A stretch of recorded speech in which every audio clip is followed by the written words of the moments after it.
Bismillahirrahmanirrahim. Assalamualaikum warahmatullahi wabarakatuh. Salam sejahtera, salam Melakaku, maju jaya. Yang berusaha Dr. Hajah Rosnariza binti Abdul Halim, Pengarah Bahagian Matrikulasi Kementerian Pendidikan Malaysia, yang berusaha Dr. Hajah Sharifah Sebrancang, Timbalan Pengarah Sektor Dasar dan Perancangan Bahagian Matrikulasi Kementerian Pendidikan Malaysia, yang berusaha Puan Hajah Rusilah binti Jaiz, Pengarah berusaha Barisan Timbalan Pengarah Bahagian Matrikulasi Kementerian Pendidikan Malaysia, Ketua Penolong Pengarah Kanan Bahagian Matrikulasi Malaysia, Pegawai-pegawai Bahagian Matrikulasi Kementerian Pendidikan Malaysia, Barisan Pengarah Kolej-kolej Matrikulasi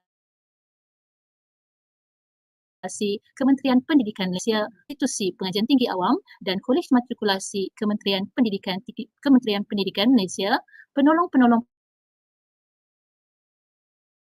pengarah, ketua-ketua jabatan, ketua-ketua unit, para peserta, hadirin dan hadirat yang dikasihi sekalian. Selamat datang ke program Stemexp Challenge Home Stemexp 2022, anjuran bahagian matrikulasi Kementerian Pendidikan Malaysia dengan kerjasama Kolej Matrikulasi Melaka.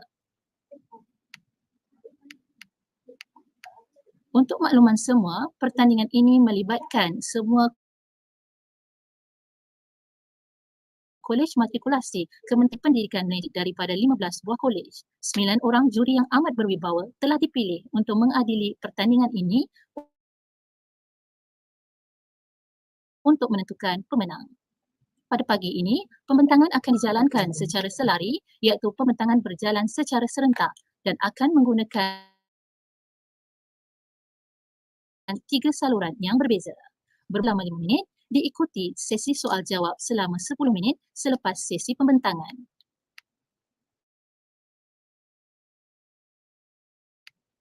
Peringatan pertama akan di-skrin sejurus selepas 7 minit sesi soal jawab berlangsung dan peringatan yang kedua akan dipaparkan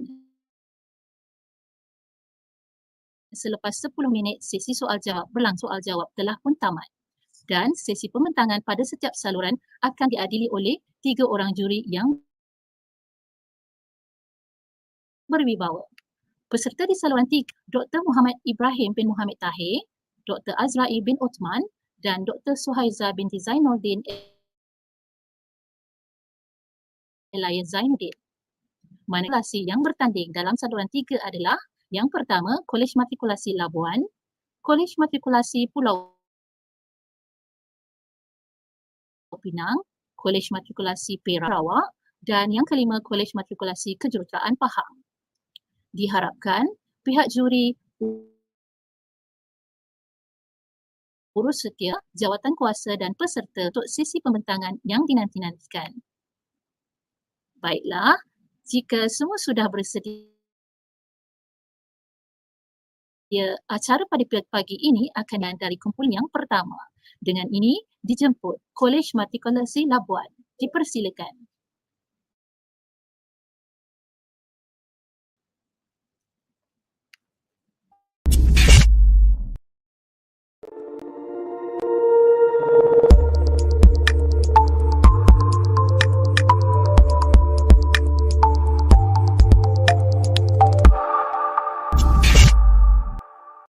Poor hygiene is a sign of self-neglect, which is unwillingness to attend to one's personal needs. Hygiene is very important in our lives. It's common sense, everybody know. Dirty body and untrimmed fingernails and toenails causes the viruses and bacteria attack our body system and get sick. But many students don't aware this kind of problem because they are too lazy or too busy to finish their work and don't have time to go clean themselves. One way to encourage students about their hygiene problem is by making fun homemade soap, which can also help to release students' stress.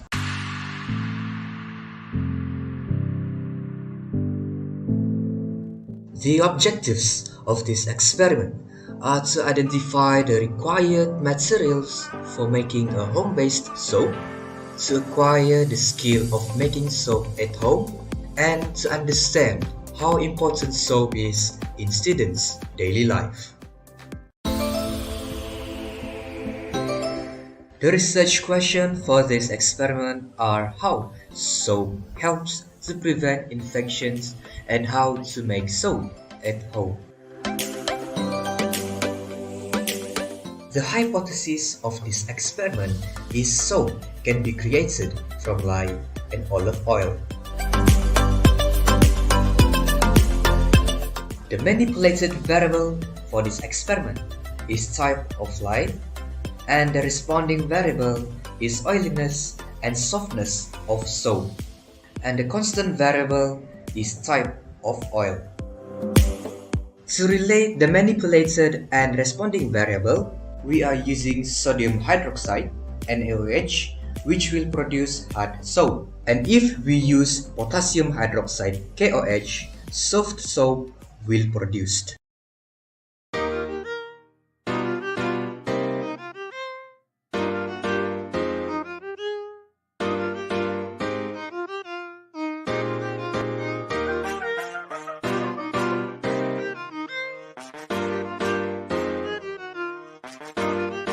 Pour some olive oil and water into a different small bowl. Mix the lye and water together until a change in color solution observed.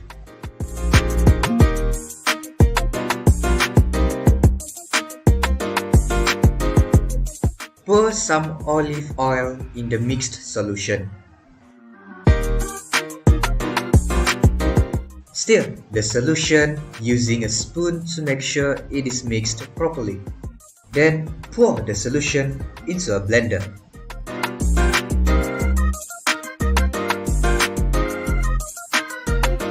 Take another small bowl and add some water and food coloring together.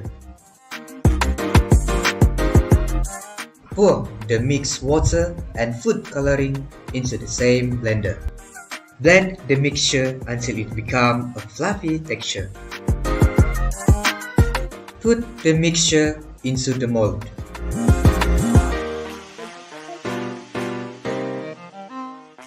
And wait for 24 hours to make it dry.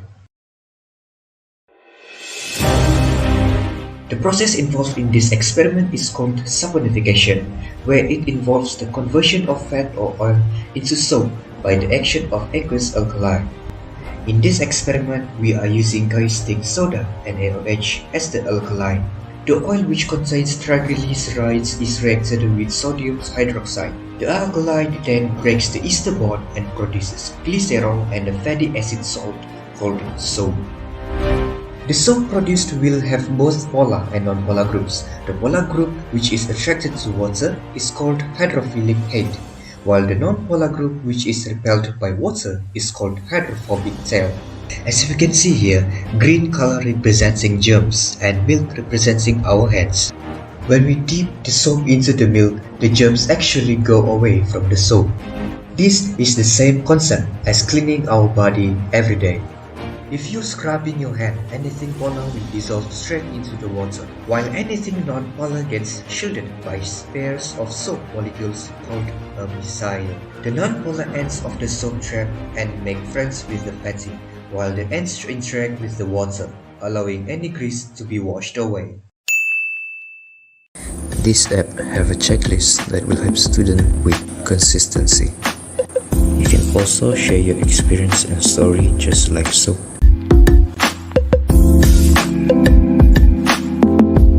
And just like that, you have submitted your first stories. Now, there are also badges for student captures, rank that is acquired with certain XP, and challenges that award student with extra point. In a nutshell, making homemade soap is a learning process to instill awareness about hygiene among students.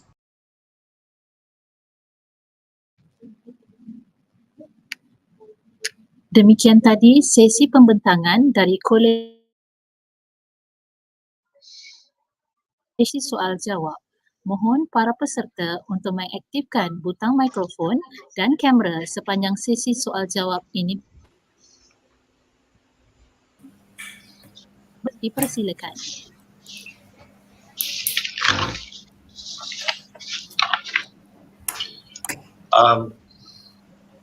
Assalamualaikum and a very good morning to everyone. Good morning, sir. Okay, Waalaikumsalam, sir.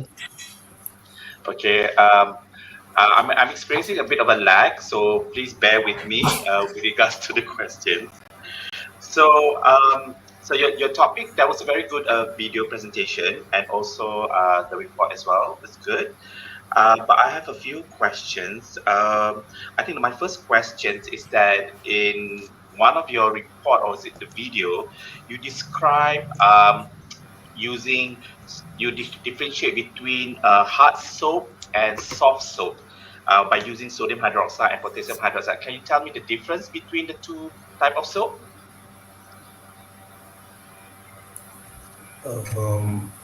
Okay, sir. To differentiate hard soap and soft soap, hard soap produced if we use sodium hydroxide, and then soft soap produced if we use potassium hydroxide. Hard soap is used for washing our clothes that we use every day. And then for soft soap is used for cleaning our body. Okay, you you are actually answering what is the difference between hard soap and soft soap. My question is what makes them a hard soap? What makes them a soft soap? Why to produce hard soap you use sodium hydroxide? Why to produce soft soap you use potassium hydroxide? What makes them a hard soap and soft soap?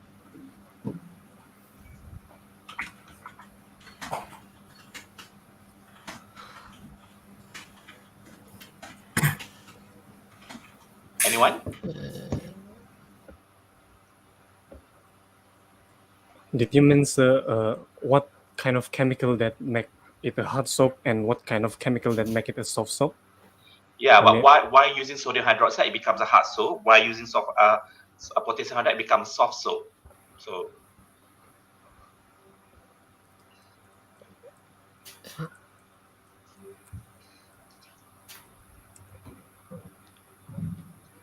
can you answer the question?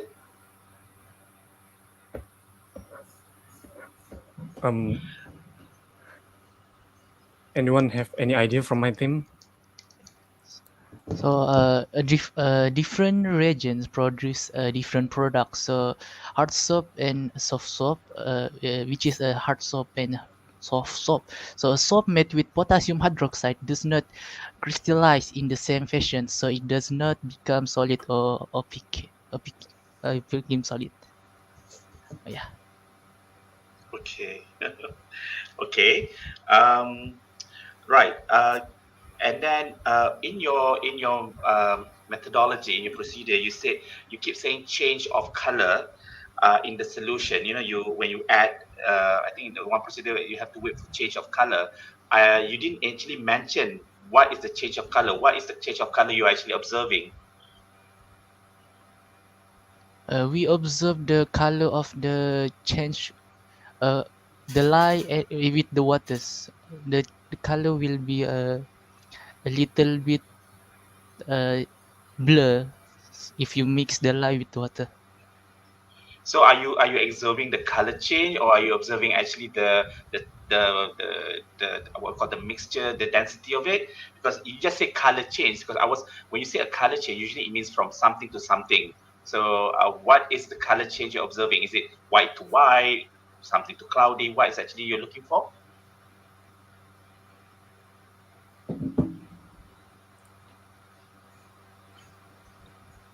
Blur color, a little blur. I think color from the reaction of light with water is the solution turns from clear to cloudy. Yes, I think it was more. Yeah. I think it's more. It's not Yes. color change. It's the cloudiness. Yeah, I think that was what I was looking for. Okay, Dr. Azra, do you have a question? Okay, thank you, Dr. Mo Ibrahim. Hello, boys. How are you today? Good, sir. Hello, sir. Okay, first of all, congratulations for the for all of your research. Okay, we need this kind of research, because we are facing pandemic, which is hygiene is the most important things, you must to take part. Okay, I go through to your YouTube channel actually. Okay, and I found there is one comment. He says from Netherlands. Okay, hopefully this guy is from Netherlands. He said, "Greeting from Netherlands. This is a very informative video in Netherlands. We are out of soap. So I look for a solution and found this. Thank you, dear sir, for this video. Is very helpful." Okay, and this is what contribution, your group contribution. My question is, what is the cost? Is if you have any estimated cost for example, 1 mole of your soap. If you can estimate what is the cost of the soap that you made. Okay.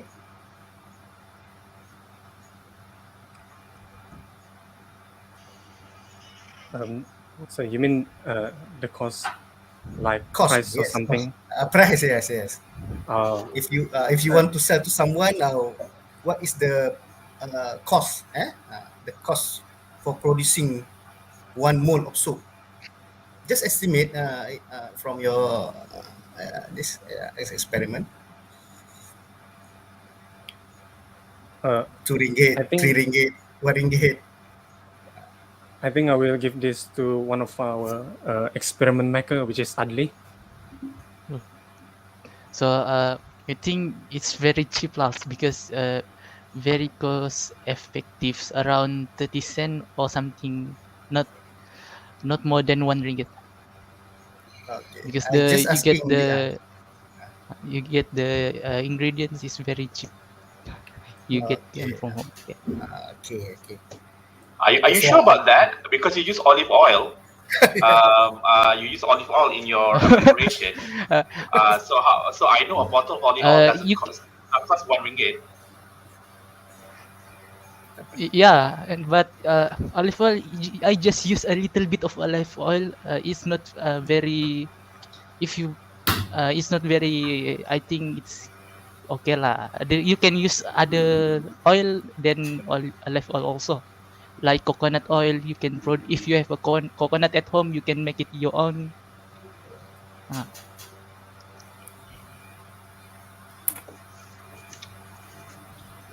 I think that's why I didn't understand in your step why you use olive oil. I mean, Malaysia. Why couldn't you make it more Malaysians? Like using our natural oil that we have in our country. Why go and use something that is probably more European? I mean, we don't grow olives here in our country. Because it's hard to find coconut oil for me at that time. It's hard for me to find Are you that time, sure? so I just use online. Are you sure? That you can get from. Maybe Labuan is difficult to find the coconut oil, isn't it? Yeah, we limited stock in Sabah. This is a very potential product actually. I'm looking about the potential of the product. Okay.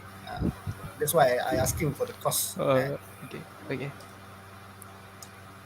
Okay. The third is it anything? Okay, hi guys. Ian, Afiq, Ryan, and Adli. Are you guys enjoy doing this project? Yes, Miss. Exactly. Why? Because we can do a lot of fun by making soap.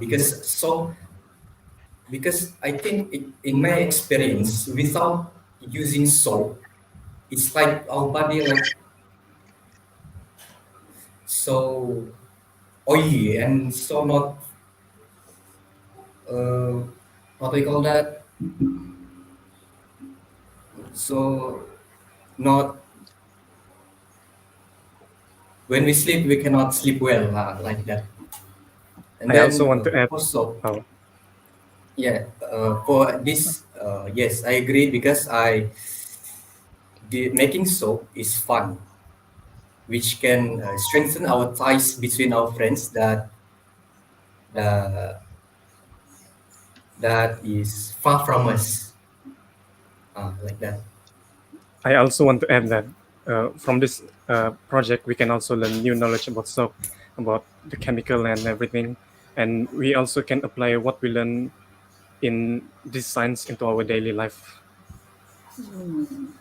Okay, that's a good answer because actually I wanted to ask you about, then I want you to please explain how your previous knowledge or the knowledge that you get from matriculation programs helps you in producing this project. So anyone want to respond about that? Miss, I think from what we've learned in our previous lecture, we have learned about the chemical reaction involved in creating this soap. I think this is very helpful in us conducting this experiment. And Okay. yes, we Also, we also did learn, learn. Continue. and also we did learn this saponification process, which is the process of creating soap in secondary school. So we are quite familiar with this subject, which make it Okay. easy. Okay. Whose idea? Where do you get the idea come from? I mean, who's decided to select this project? So I we think met a lot of. Ian, our team leader. So I Ian think select. yes, we decide to make this soap. Follow in the majority vote. Minta maaf mencelanya, masa menjawab telah tamat. Okay, can I just add something for the final part? The only thing, because I was looking at the technical part, is like you want, especially the video, you want some people to be able to follow your steps and actually make the soap exactly as you want. The only thing that I had with your video is that you never specify exact amount of your materials that you're going to be using for the soap, like how much, or you just say, you just put, well, so next time, maybe in futures, if you're going to make this kind of how to do the video, you really need to be exact in terms of amount, like how many drops of the coloring, how many drops of the oil, the weight, the exact weight. If you say something about tablespoon, is it a teaspoon or a tablespoon? You really need to be exact in the amount so that when people do it, they don't get frustrated. When they follow your steps, they don't get frustrated. Oh, kenapa tak jadi? Why doesn't ours work? Okay, so that's something probably you can think about when you prepare another video, something like this in future. All right. Thank you for that. All right, sir. Thank you, sir. Thank you, sir.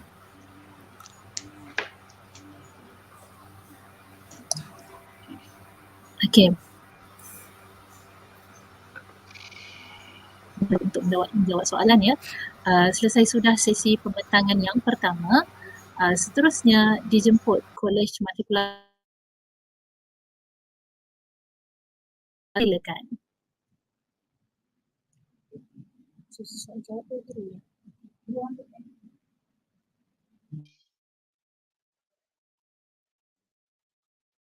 Sesi soal jawab dulu.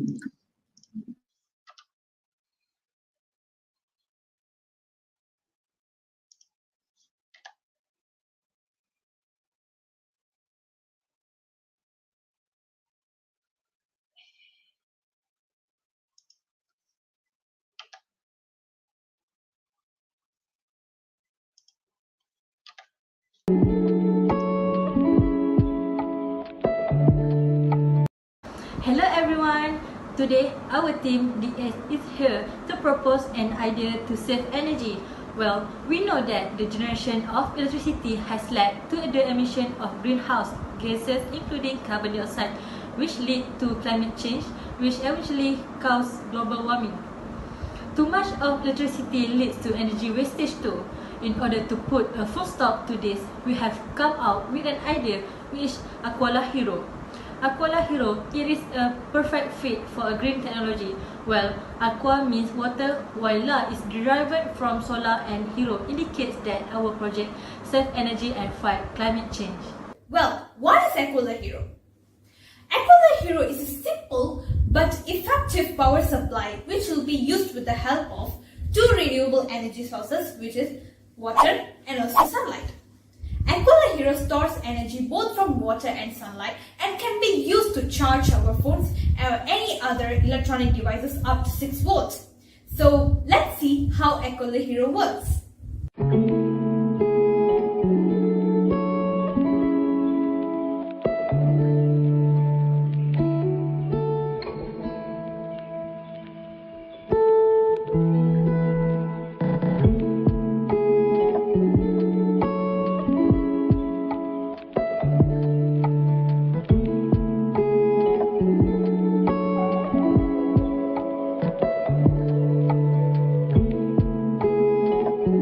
The prototype to resemble the real model. This prototype is just for an experimental purposes to explain the model.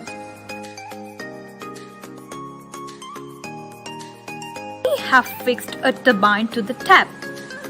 When the water flows, the turbine turns.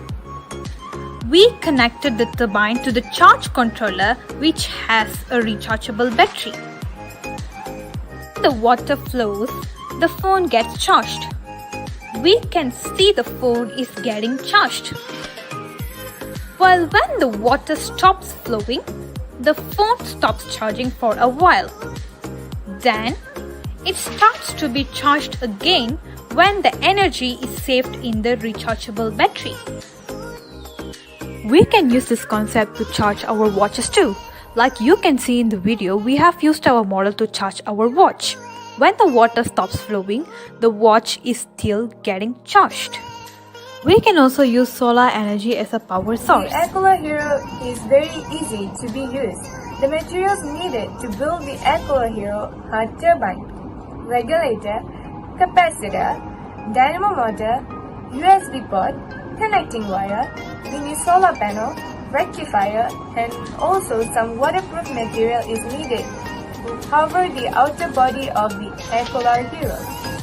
In that case, we could prevent the short circuit of the electrical components inside the device.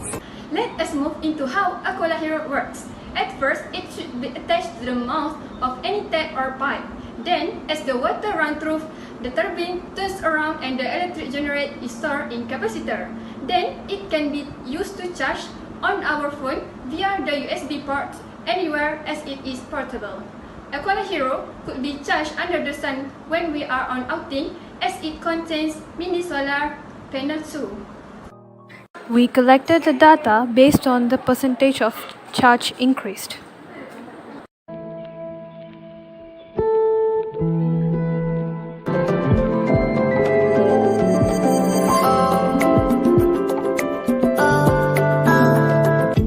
Now, with the help of Aquila Hero, everyone can be a part of climate action.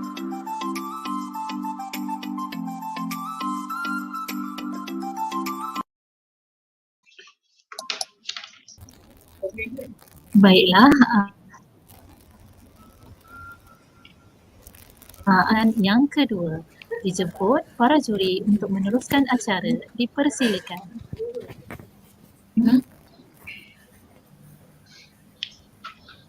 Okay, Assalamualaikum and a very good morning.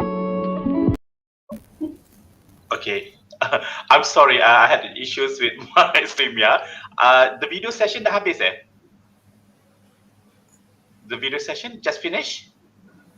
Yes, Doktor, dah. Oh, okay, because I didn't see the Habis, video. All right, it was not on my stream yet, so apologies. Okay, so Aquila Hero, okay, this is a very interesting name. I thought it was a very catchy name for a particular product. And so your theme was engineering and energy. Can I just ask the cost of the material, because it looks like you have to buy a turbine, you have to buy that capacity, the energy storage thing. So how much was the total cost of each of those material? If somebody was to repeat this at home, how much would they have to pay? Yes, we have made some calculation that how much we use in the experiment. The total cost is averaged in 60 ringgit. That is rechargeable battery used by 10 ringgit. Solar charger is 30 ringgit. Water turbine is around 20 ringgit, and wire is around 5 ringgit. So the total is average between 60 ringgit to 70 ringgit. Okay, right. So I have another question I would like to ask is your you made a statement. Okay, it's the way that you're going to be using this turbine thing. Okay, so you have to have the water running, isn't it, in order for you to generate energy, correct?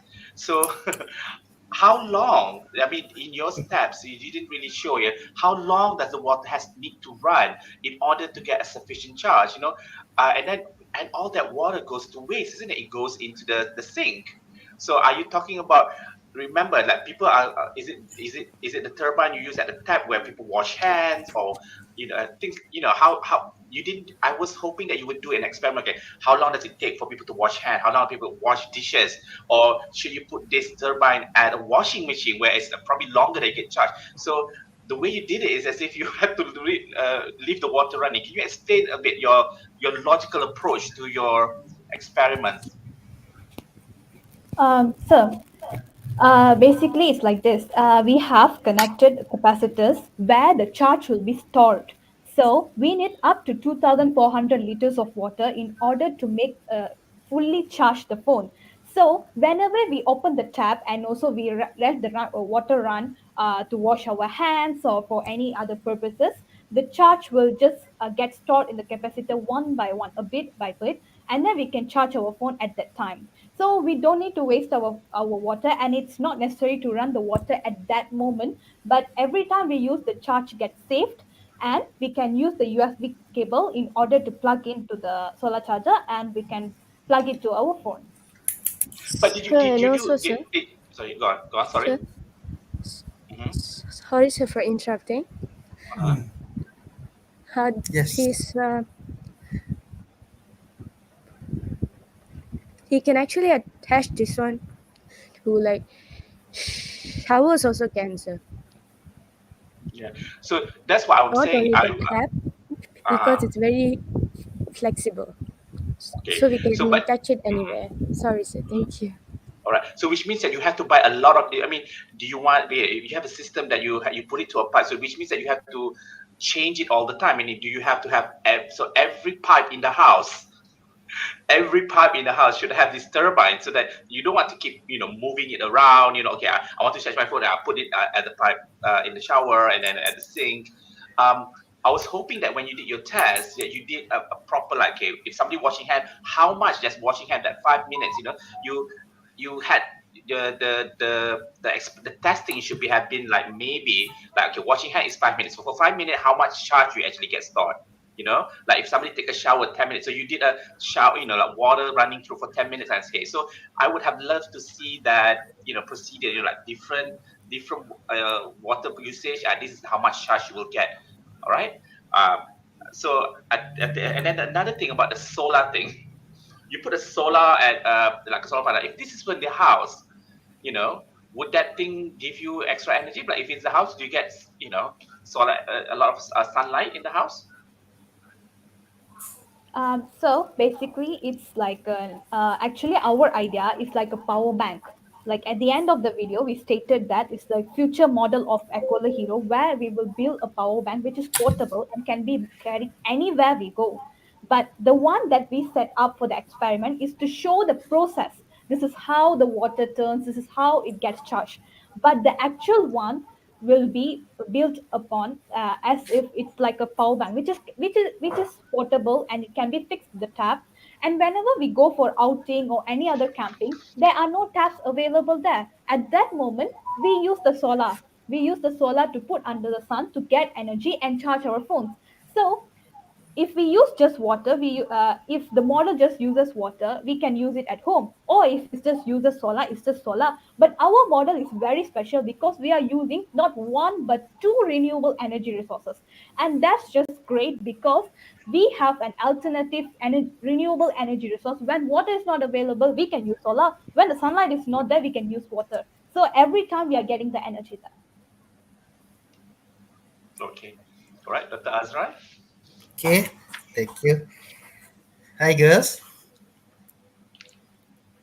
Okay. Hi. I Hello, sir. I about to ask the same question as Dr. Muhammad. asking first about the water consumption. Is okay. Okay. My first question is how long it will take to charge your phone?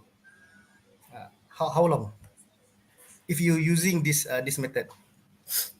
Uh, for our product, it might take 30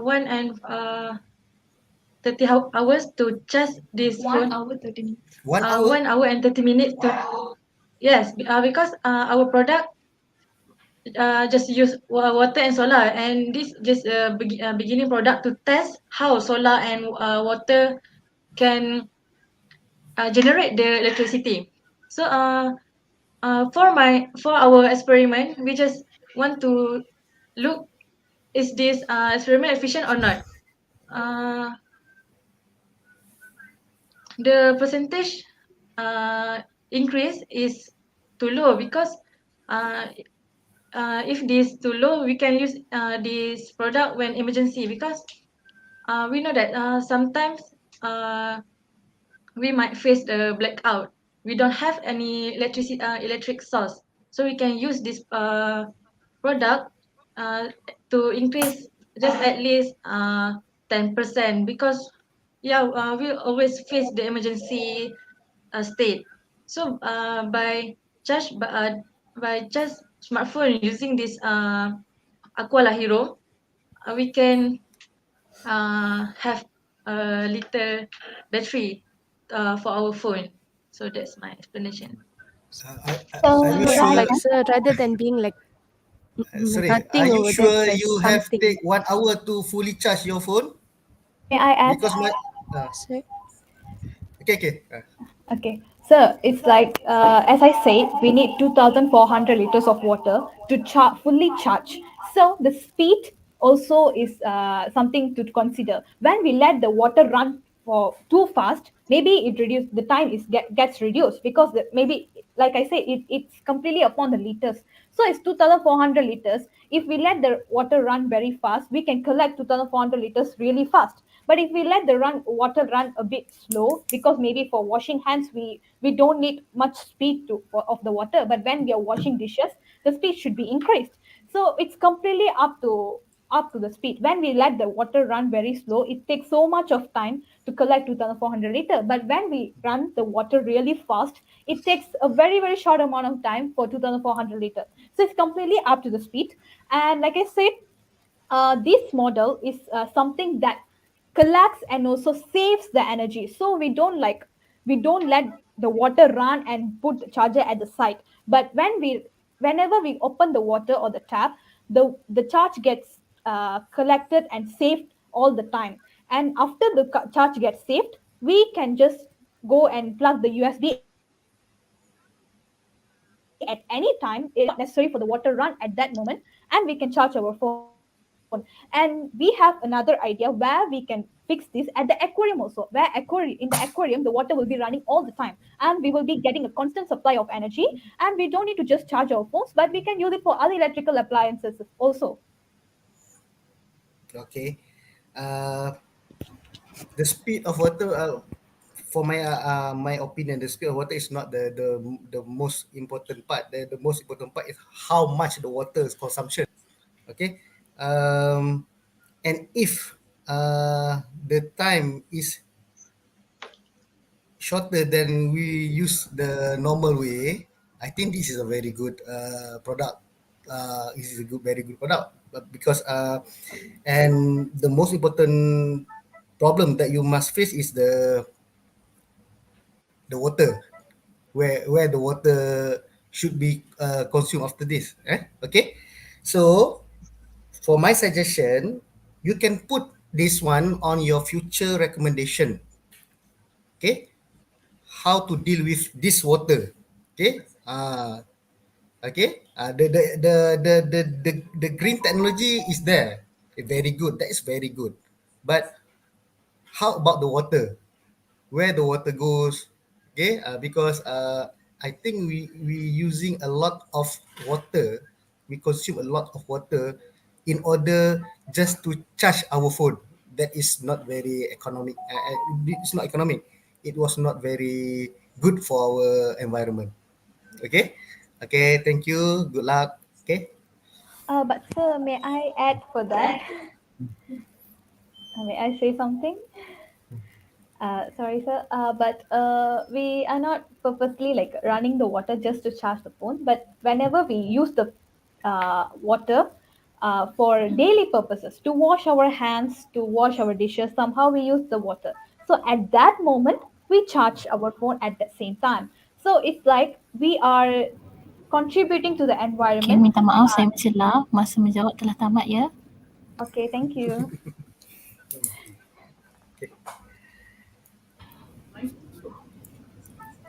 Okay, baiklah. Terima kasih. Kini selesai sudah 2 pembentangan kita pada pagi ini. Nampaknya semakin menarik ya pembentangan pada pagi.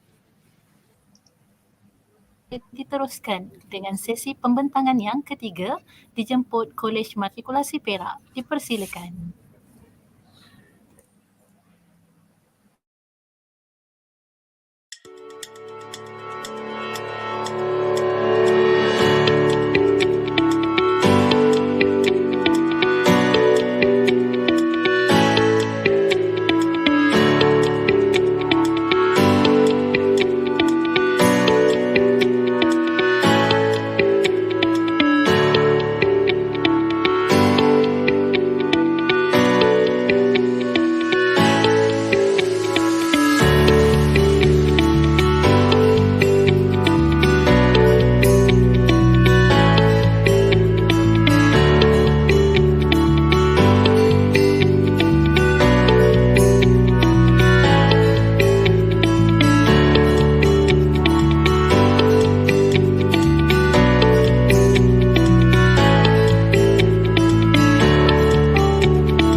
Terima kasih diucapkan kepada para pembentang.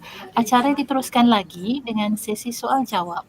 Dipersilakan para juri dan peserta untuk meneruskan acara. Okay, congratulations, Kempera. I think we'll start the ball rolling with Dr. Suhaiza. I think that the last time I let Dr. Suhaiza start with the Q&A. Dr. Suhaiza, you there? Yeah. Okay. Hi, girls, and congratulations again. It's a very good, for me, it's a very good project. Okay, Kajal is kind of girls things, and so I hope you guys enjoy doing it. My question, very simple. You have a very clear working papers and also very clear videos. So I just wanted to ask you, just give me 3 reasons why your project deserves to win. For me, our team project use only tool and material that are easy to obtain and not difficult to do at home together with your friend, or you can do it alone. And we also do not need to use high technology. And our project, we also can ask your parent, your mom, if she has a castor oil of ghee. Because what? Because ghee, as we know, ghee we use in food, right? Such as nasi minyak and so on. So all Malaysians, and me, I love nasi minyak, of course. So I think, as I think, it, almost every household in Malaysia have ghee. So our project, I think, is the best and low cost for home-based experiment. Yeah, I would like to add on that. So, what we are trying to say is the 3 simple reasons why we have to do this experiment is number one, the ingredients, especially the material and apparatus that we use, are low cost. And number two is these material and apparatus are easily can be found in all the households. And number three is obviously the experiment is quite simple and all the steps that we use are easily manageable and suitable for even kids to try with the guidance of their parents. Thank you. Okay, thank you so much. Over to you, Doctor. Okay. Sorry.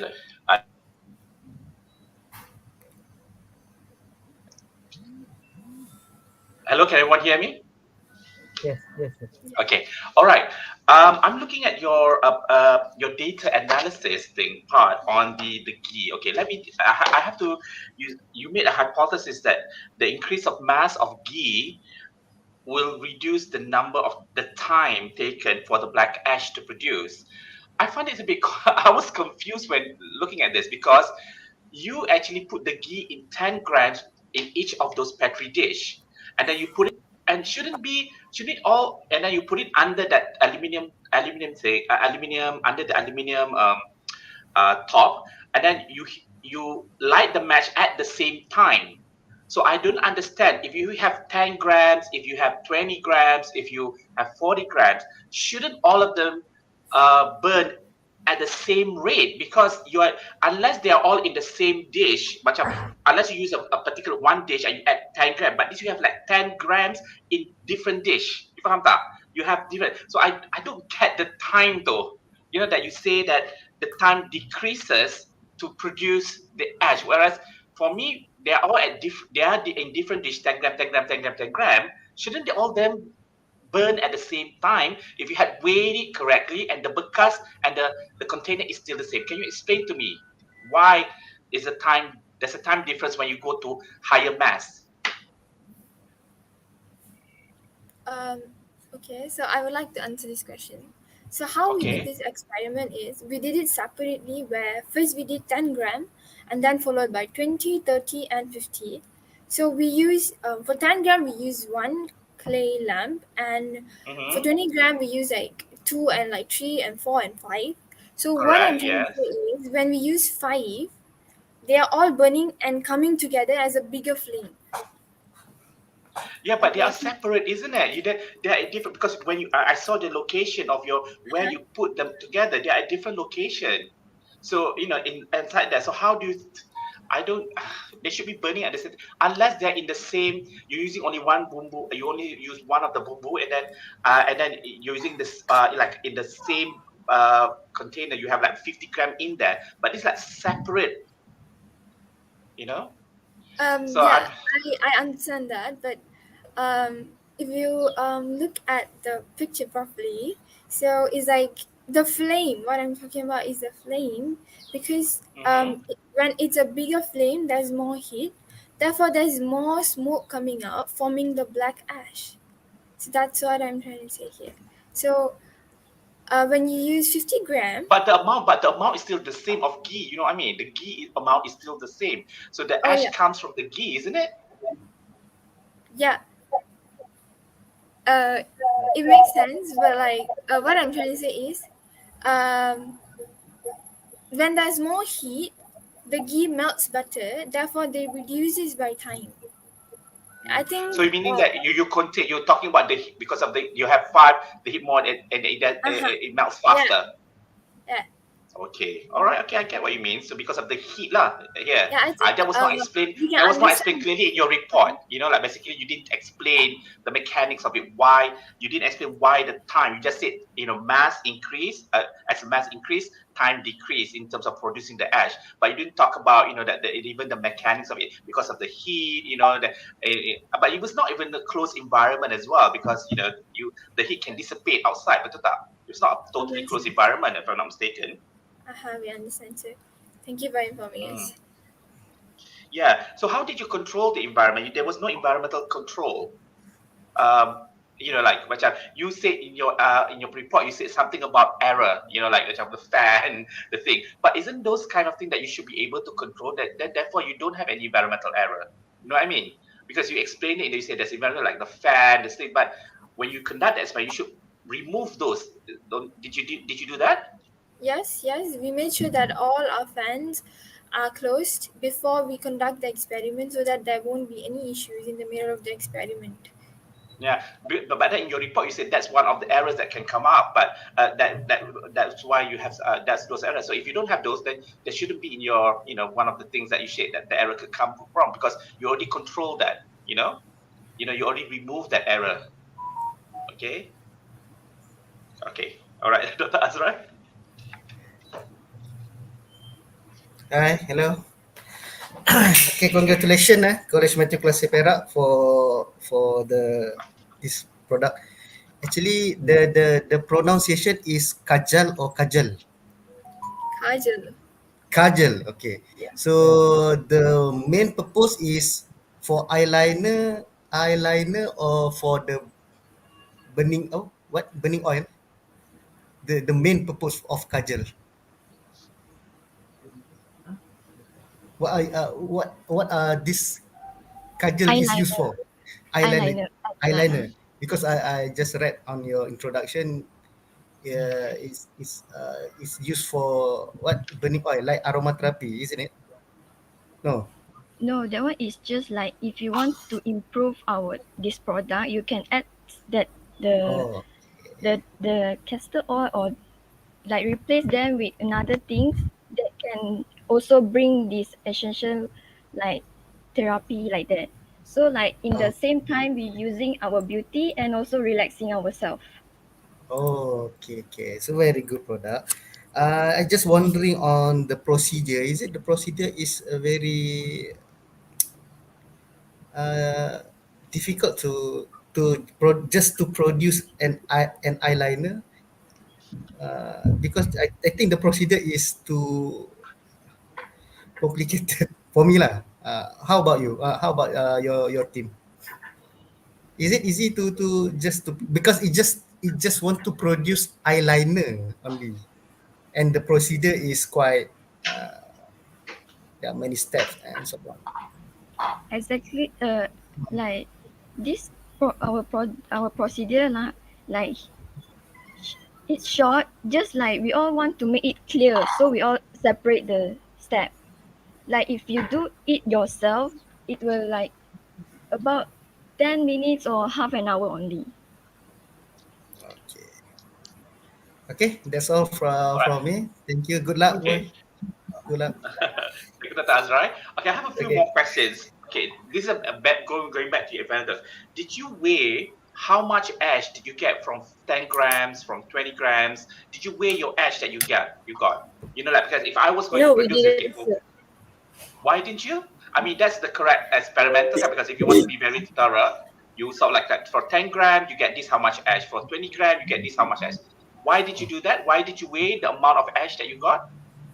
Because the ash is just too less to weigh, first of all, and whenever we transfer it from the aluminium plate to the weighing balance, by the time we transfer, for the 1 gram, it's very less to the fact that it might dissipate in the air.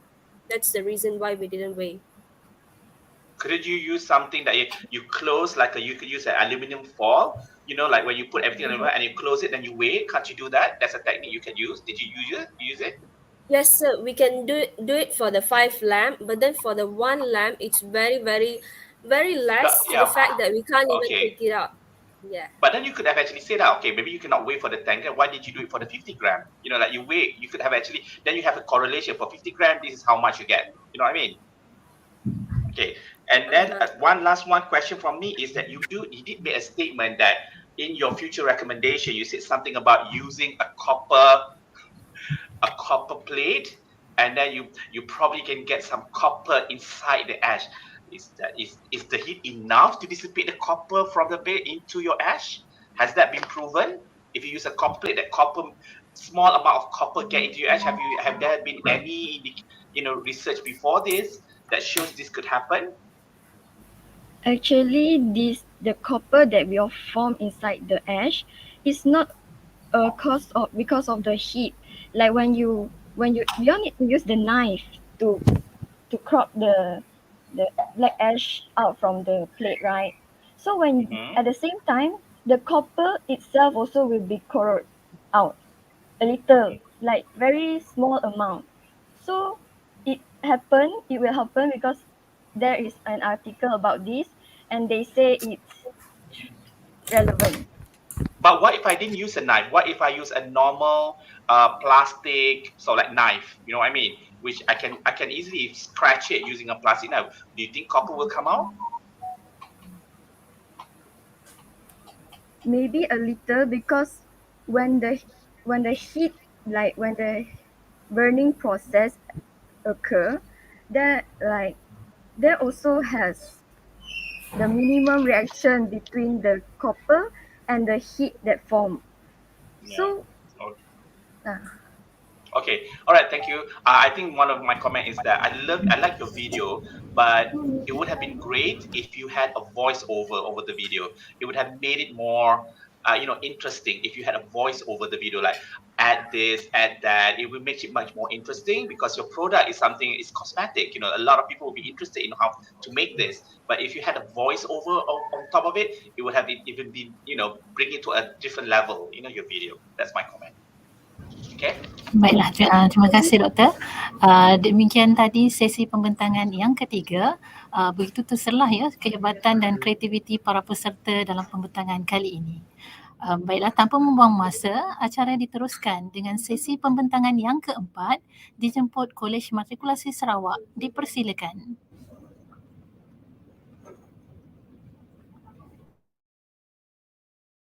Do you ever have any idea on how much waste is produced by every single Malaysian every day? 300 grams, 500 grams, 800 grams? No. Based on our current statistics, Malaysia generates about 59,800 tons of solid waste every single day, in which, if divided to all the citizens, it will be about 1.64 kg per person. The wastes are statistically proven, increasing in a drastic number. In solving this crisis, our team had created a waste disposal model based on computer science concept to simulate how realization rate of people can affect the waste disposal in Malaysia from year 2022 to 2050. Our main goal of creating this model is to portray the trend of waste disposal in Malaysia in the coming years up to 2050. This model also capable to show us statistically and analytically on how the realization of people can actually help in solving this uprising waste crisis.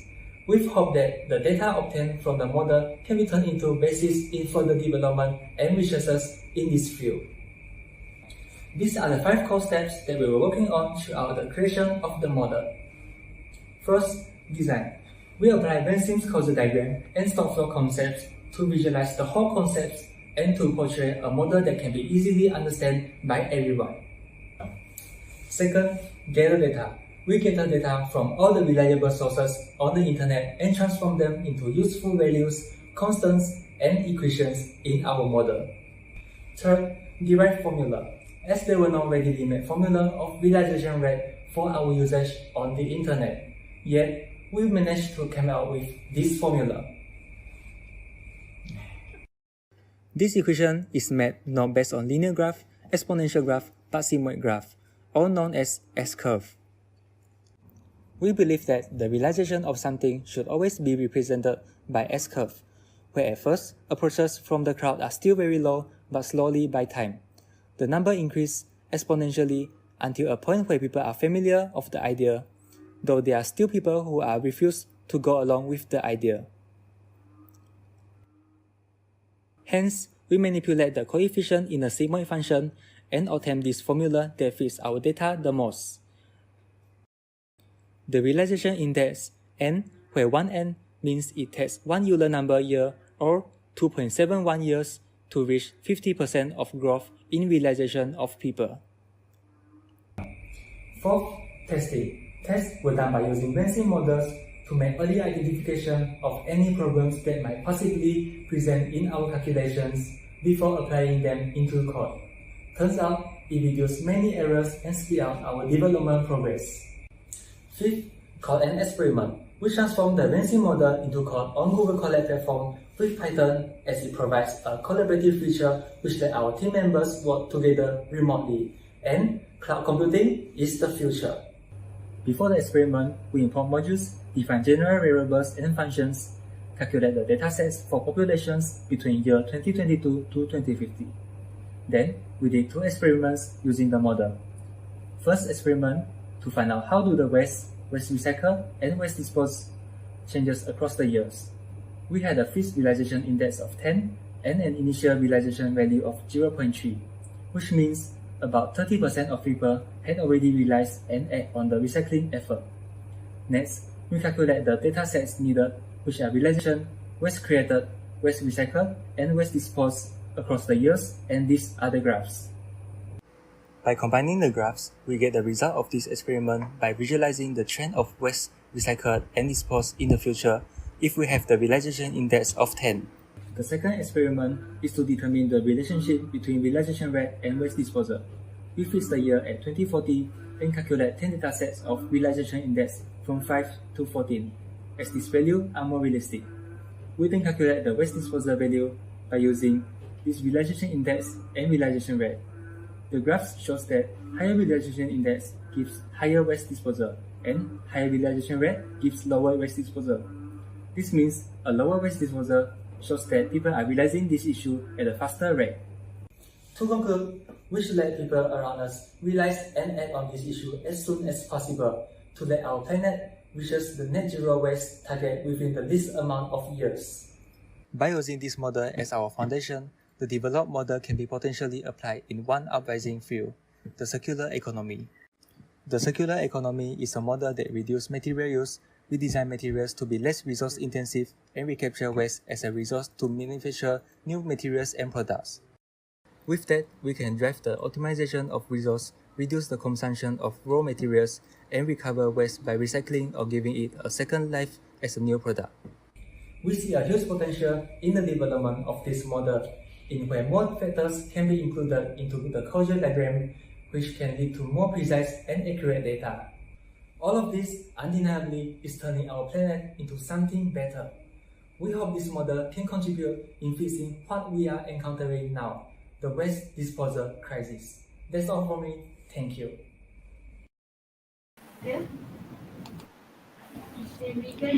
Terima kasih atas pembentangan itu tadi. Para juri dijemput untuk meneruskan acara sesi soal jawab. Dipersilakan. Okay, I think this time around, I let Dr. Azrai start with the questioning. Okay, thank you, Doctor. Okay, hello boys. How are you today? Yeah, good, sir. Good, sir. Okay. First of all, congratulations for the project. This one is more to modeling, isn't it? Okay. Yes. Yeah. For your information, modeling is one of my interests lah in my research. Okay. In my master project also, I'm modeling about the flood forecasting. Okay. Okay. And my PhD also modeling on student learning. Okay. Um, just one simple question. Okay. What are the variable used in this project?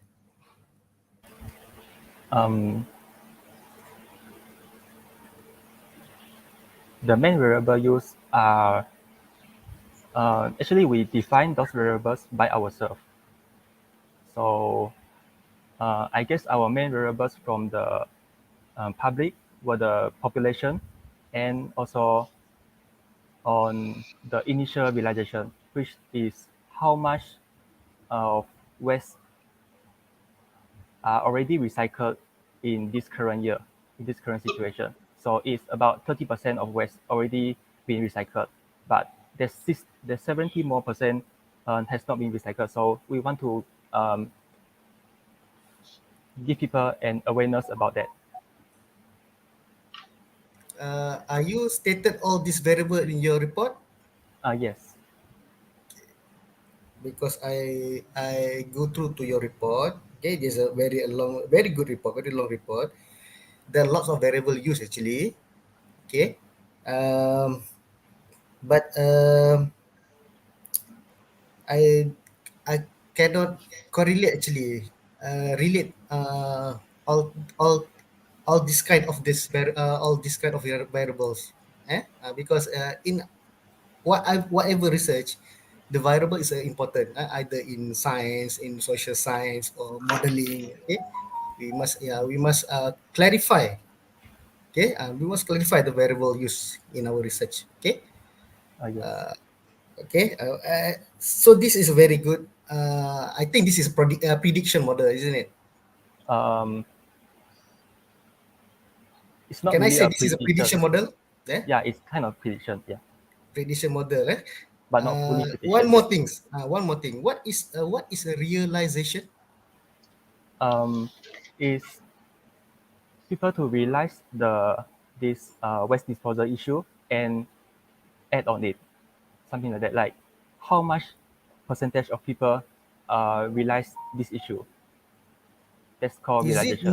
Is it more on our intention or our motivation or our willingness to? Yes. Yes. Okay. I think that also must be included in your report. What is meant by realization, and why you assume the number is what 10, isn't it? The index. Yeah. In the first experiment. Why using 10? Not Because 1, not 2. 10. Because one realization index means about we test 2.7 years to reach Okay. 50%, to increase 50% of growth in realization. Okay. So it's really not possible or realistic to increase about 50% in 2.7 years, right? So we assume that for a more realistic value, it will be about maybe 27 years to reach 50%. So that's why we come out with 10 for the number of realization index. Okay. Okay, best of luck. All right, thank you. Boys. Okay. Okay, Dr. Suhaiza. Okay, hi guys. It's a very, it's a very good product, I think, but it's slightly different from science experiment.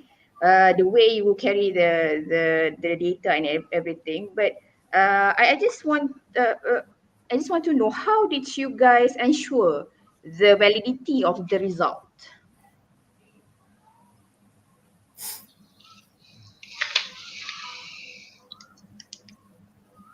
how to make sure that you are not manipulating the data, and because I go through your proposals, it's a very long proposal, and certain terms of computer science, computer terms that we are not familiar with, but then I can't find any part that you state that this is the way we be sure that the data is reliable, or where or how is it? I think we actually not creating a model that is representing the real life situation, but to just to get people an awareness about how will the app of them affects on the future. So there's no need uh,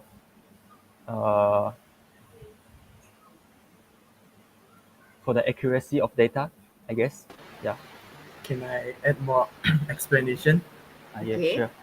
I believe that the validity of our data comes from all the past data that we have collected, because we are finding and looking for the patterns from the past until now, and we are using that pattern to predict in the future what will be the outcome.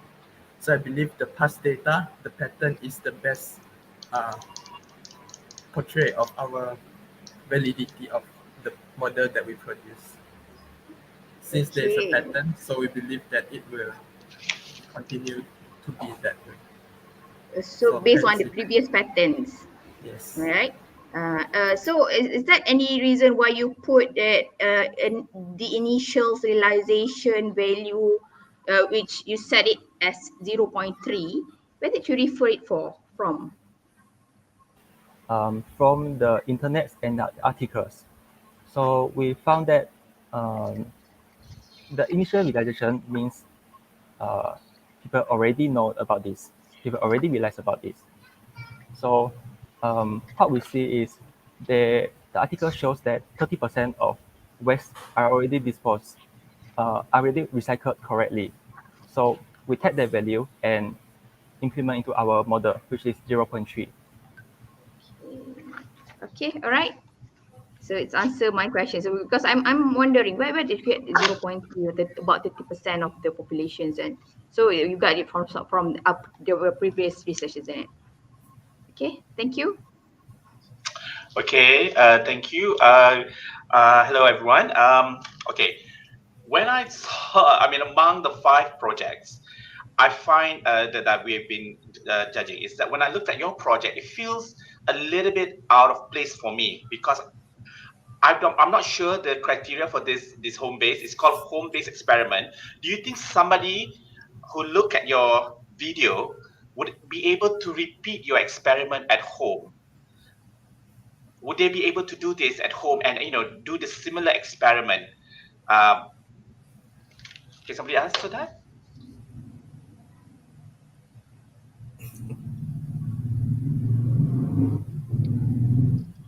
Anyone? Okay, I will like to answer that. So we create this model is not purposely for anyone to recreate, like remake it or something like that, but to let people to manipulate the constants and adjust for their own use. So it's not necessary to recreate the whole thing, but to implement what we did. Because I think your project is more like informative. That's okay. You did this experiment. You just want to show okay result. It's not for somebody, because I was assuming that this particular project is all about this competition. Is all about creating a home-based experiment where someone will be able to repeat and do this experiment at home. You know what I mean? That's what was my thinking about it. Because when I read your report, it's good. I mean, it's really go into details, that you're doing modeling work, there's a lot of, you came up with this formula. I feel like I'm reading, to a level that was like maybe a master's project, something like that, where you do a lot of, getting data and you do modeling. So that's why I'm a bit curious about why did you go down this road rather than, your topic was waste disposal. There's other things that maybe that you could have done that probably is another type of project? Why did you choose this down this road, not something that an experiment that somebody can actually repeat it at home? Can I answer that question? Yes. So I believe that programming is something that is coming to step into our life, and it is we will use it very much in our future. So whether it is turning into home based or not, to me it's just a matter of time. And our team, because we are so interested in this part, so hence we can make it as something that we can do not only in school but also we can do it in our life. We can combine programming into our life. So by introducing this, I believe that do you have any question? Okay, no, but I think if you're going to say that you're going to produce a programming kind of homemade, you could have made the project a little bit simpler. That every okay, you use this particular program. These are the steps to use it in order to get data. You know what I mean? You can do in order you want to introduce some form of like a programming home based experiment. You could have done that, but I don't think somebody will be able to repeat it because there's a lot of languages there. And my last question is this word realization index. Okay, you made the realization index on waste disposal, meaning how people how many percentage of population of our country will realize that waste is quite important, is going to be very important. So you did that realization index, but did you compare realization index in other methods? Is this realization index, is it a new term that you coin yourself, or is it something that people use in this area of research?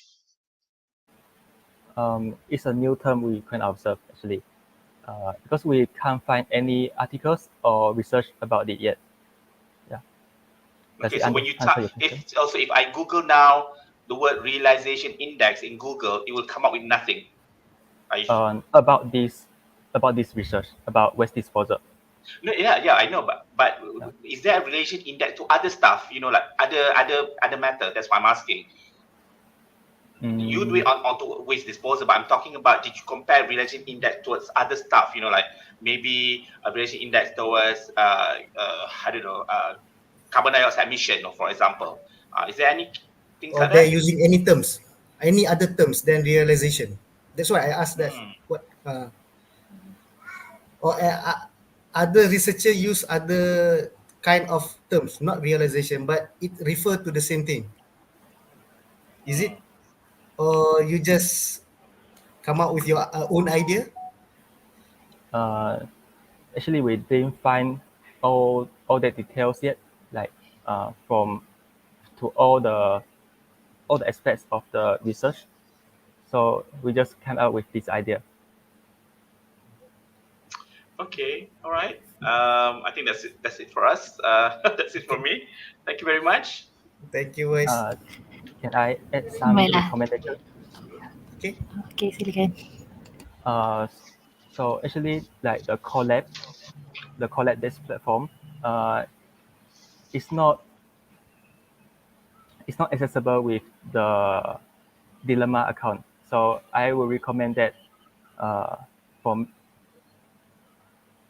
Commentarian of Matriculation can propose this recommendation to MOE to allow this access to everyone, so that everyone can use this platform to do anything they like. Okay. Baiklah, terima kasih sekali kepada terima kasih sekali lagi kepada para pembentang dari Kolej Matrikulasi Sarawak.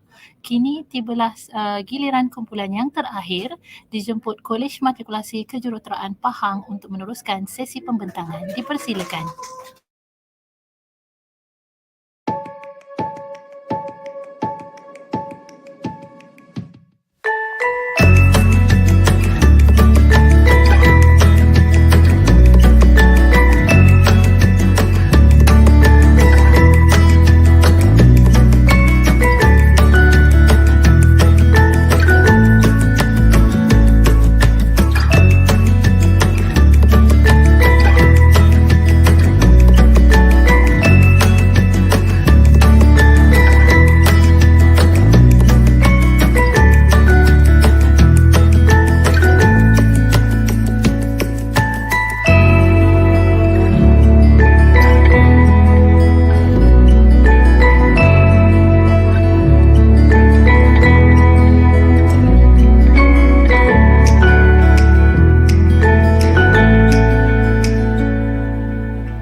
Terima kasih untuk pembentangan sebentar tadi.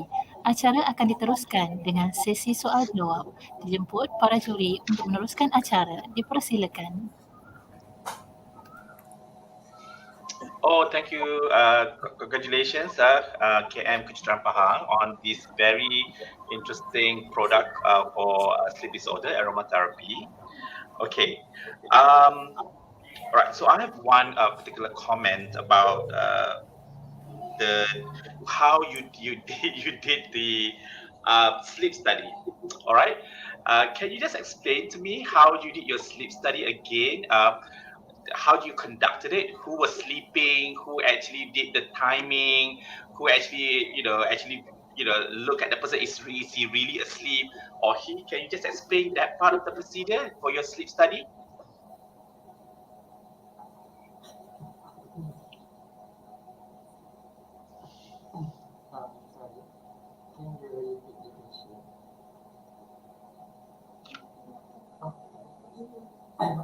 Sorry, can you repeat the question? Okay. A part of in your report, and you did a part where you did your sleep study where you different amount of aromatherapy and you measure the time it took for the person to sleep. Can you just explain how you conduct that part of the experiment?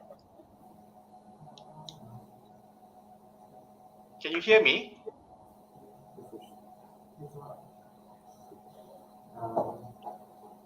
We conduct the experiment by using the survey that we can survey from the student at our college. From there, we can see how many students that have a problem to sleep. So we come up with this solution so that the people from our college may have a very good rest and also a very good critical quality to sleep. No, I meant it. How did you do the study? How did you time the person? Because you said you put like 5 drops of aromatherapy, or 5 drops, and then 10 drops, and then 15 drops, and then you measure the time taken for that person to go to sleep. I want you to explain, how did you conduct that experiment? Who was sleeping? Who actually was sleeping? Okay. We conduct the experiment by using a person A, and we use the experiment like we light up the candle like 10 a.m. at 10 p.m. and we can see that that person fall asleep at 10:45 p.m. We conduct the experiment by you to observe the situation and see when the people sleep.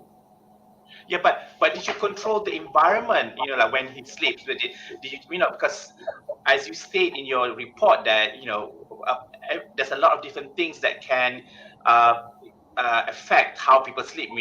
The condition of the room, is it cold, is it hot, the thickness of the bed, the mattress itself, the pillow, whether it's loud outside, and those are a lot of variables there. Did you control the environment? What was the environment of that person going to sleep? And was this only just one person? I think one person is not going to be enough, isn't it, for that data? So can you explain a little bit more? How do you control the environment? Because there's too many variables I can see. Did you control that?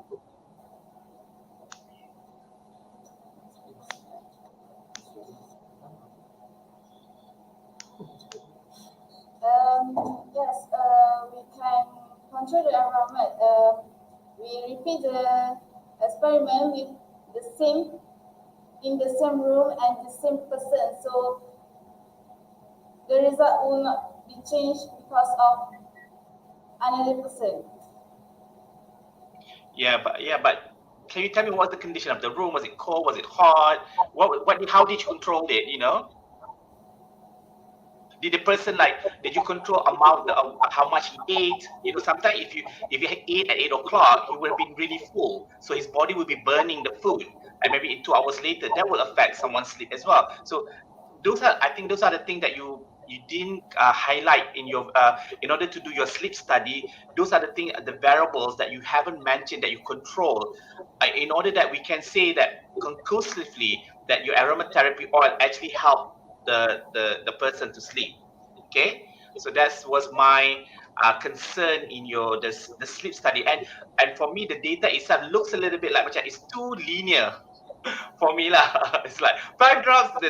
If I don't think it's a linear relationship. I think it has some form of a curve or some form like an exponential.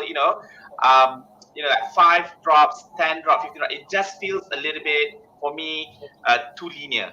In terms of that relationship between time of sleep and the amount of aromatherapy. Okay. All right. I'll let the others to ask questions as well. Okay, thank you. Assalamualaikum. Okay, first of all, congratulations to College Matrikulasi Kejuruteraan Pahang. What actually brilliant research on aromatherapy, because nowadays most of this product booming, like cosmetic and others lah. Okay. Okay. Just one. I go through to your procedures actually. Okay. A lot of effort to do. At one moment you have to wait until what day? 5 days, isn't it? Okay. So my question is, what is the cost? Okay, just estimated cost on how to produce one candle, only one candle. Okay, that's all. Around 5 ringgit. Around 5 ringgit. Around 5 ringgit. 5 ringgit for one candle. Okay. Okay, that's all. Okay. Okay, hi everyone. Okay, congratulations again for this project. I understand that you guys have a very limited time to produce everything, and it shows that you are doing a very kind of very limited experiment using the variable. I agree with Dr. Ibrahim just now. There are lots more variable that you can control, that you can present, so that it's clearly shown that your product is very good. But it's okay. Just my questions. Have you guys tried how many maximum drop of your aromatherapy oils, so that people can easily or immediately can go to sleep? Have you tried or not yet? We haven't tried that because we have a very limited time. So we make a quick handle for each drop. So for the test that I have made for the fourth one, we can just drop like 40 and the candle will definitely overflow. So I guess there is no specific drop for the people to fall asleep, since this essential oil and the candle it just help to people to fall asleep, and the condition of the environment based on the people itself.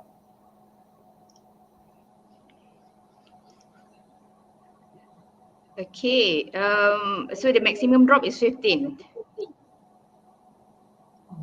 Yes. Okay.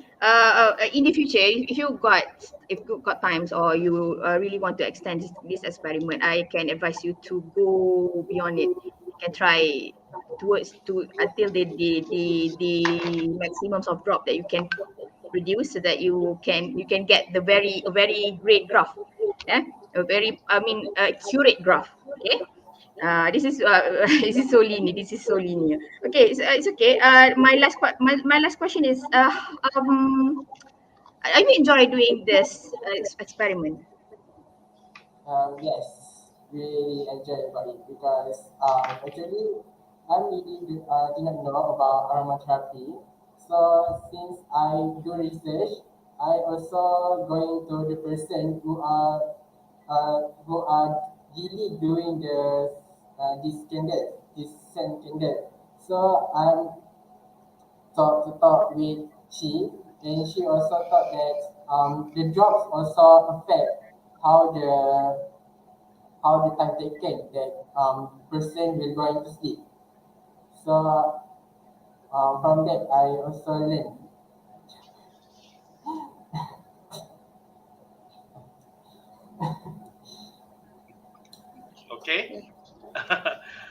Anything else, Dr. So?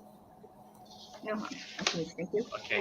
All right, I think I have one last question. I feel like I need to ask a chemistry question. I think in your first step, when you had the oranges, okay, you actually dissolve it. You dissolve it. Sorry, not you dissolve. You put it in a water that has bicarbonate soda. What is the function of that bicarbonate soda in the first step? I mean, yeah. What was the function of the bicarbonate soda?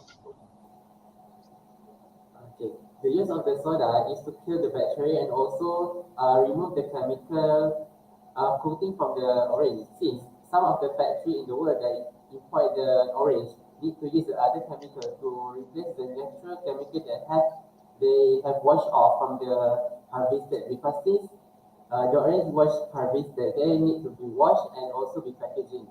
So since they want to repack, they need to be using the other chemical to make sure that the coat on the outside of the orange to be removed. So they need to use the other chemical to replace it, since they need to import to the other countries. So the orange does not go rotten in the process. Okay. So I think one of the sorry. Okay. So I think one of the go on. Sorry. Who wants to answer? I think one of the issues that I have with your in your video, okay, I mean you have a great product, but I think one of the things that you're missing is, again, it would help if you had done a voiceover over the video. It will make people listen more interested, and then you have to be a bit more detailed in terms of the amount. Like macam you use a spoon, you never detail. And I think the part when you immerse the orange, I think the whole oranges must be immersed in the water, because when I look at your video, half of it was still on top. It's not totally immersed. Because if your aim was to clean the surface of the orange, shouldn't all the oranges should be inside, totally immersed, and you cover it, so it's in the water, all of it. You know what I mean? So I think those are kind of the details that maybe if you want to improve later on, if you're going to produce this for next competition, whatever, maybe something that you have to look into the details, like how many, like amount, those particular steps, I think would help with help people with a great video lah. And a voiceover will always help, Okay. Okay, that's all from me. Alhamdulillah. Ada lagi ke doktor? Tak ada? Tak ada. Okay, Alhamdulillah tamat sudah sesi pembentangan dan soal jawab ke-5 kumpulan pembentang.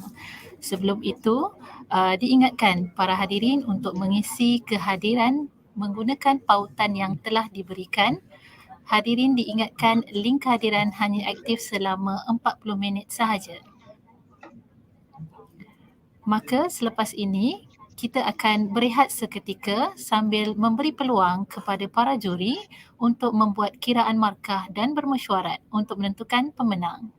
InsyaAllah kita akan bertemu semula dalam sesi penutup pada jam 2 petang nanti. Sekian dahulu untuk kali ini, kita akan berjumpa semula tepat jam 2 petang. Sekian, wabillahi taufiq wal hidayah. Wassalamualaikum warahmatullahi wabarakatuh.